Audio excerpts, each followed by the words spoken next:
I think the suicide one is very important, because it kind of activates us in certain ways. And remember, what it brings up for us when someone's been bereaved is we're always thinking, what if this was me?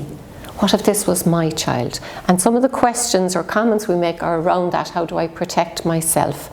Around a suicide death, I'd say show up and then shut up, if you don't mind me saying it that way. Because we get activated and we're trying to think, what if that was my child?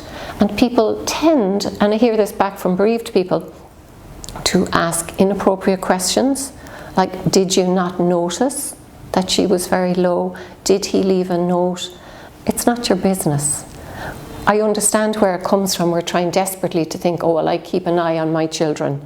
I think I'd know if there was something going on. It's very scary to think that someone can die without any notice. So it's often more about ourselves in that way. But I think it is very important, particularly in a death by suicide, that we offer our condolence, we acknowledge the death, but don't ask for details that are none of your business.